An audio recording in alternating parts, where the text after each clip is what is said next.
Midnight at the abandoned asylum. What I saw still haunts me. Have you ever heard a silence so thick it felt like a physical weight pressing down on you? That's the kind of silence that swallowed me whole the night I went to Cranbrook Mental Asylum. I'm not usually one for spooky places, but my buddy Mark, he's fearless, or so he claims.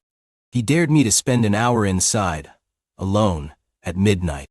Cranbrook has been abandoned since the 70s. Whispers of inhumane treatments and unexplained deaths clinging to its decaying walls like ivy. The place is a monster of brick and broken windows, perched on a hill overlooking our town. A constant, unsettling presence. Armed with nothing but a flashlight and a stupid need to prove Mark wrong, I slipped through a hole in the fence. The air inside the asylum grounds was instantly colder, heavier. The main doors were boarded shut, but a side entrance hung open like a gaping maw. As I stepped inside, the beam of my flashlight cut through the oppressive darkness. Dust motes danced in the light, and the smell of mildew and something else, something faintly metallic, filled my nostrils.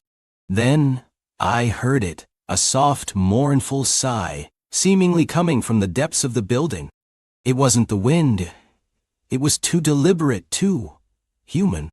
My heart hammered against my ribs. Each step echoed unnaturally loud in the long, empty corridors. The sigh came again, closer this time, followed by a faint, dragging sound. My flashlight beam danced nervously, catching glimpses of peeling wallpaper, rusted bed frames, and unsettling shadows that seemed to writhe on their own.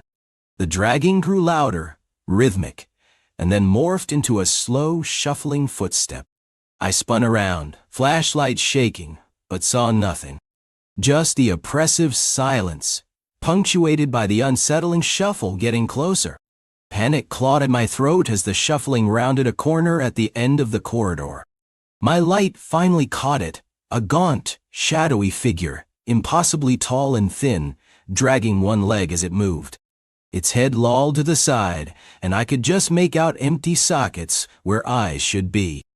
It was coming straight for me, moving faster now, the shuffling turning into a frantic scraping. I screamed, a raw animal sound, and bolted, running blindly back the way I came, the scraping steps echoing behind me, closer, closer. I burst through the side entrance, stumbling out into the blessed night air, lungs burning, legs screaming. I didn't stop running until I was halfway down the hill, Cranbrook looming behind me like a silent, watchful predator. I turned back, gasping for breath, ready to write it all off as my imagination running wild in the dark. But then, I saw it in the beam of my flashlight, still clutched tight in my shaking hand. A single rusted key, old and cold, lay in my palm. I never touched anything inside. Where did it come from? What did that figure want me to unlock?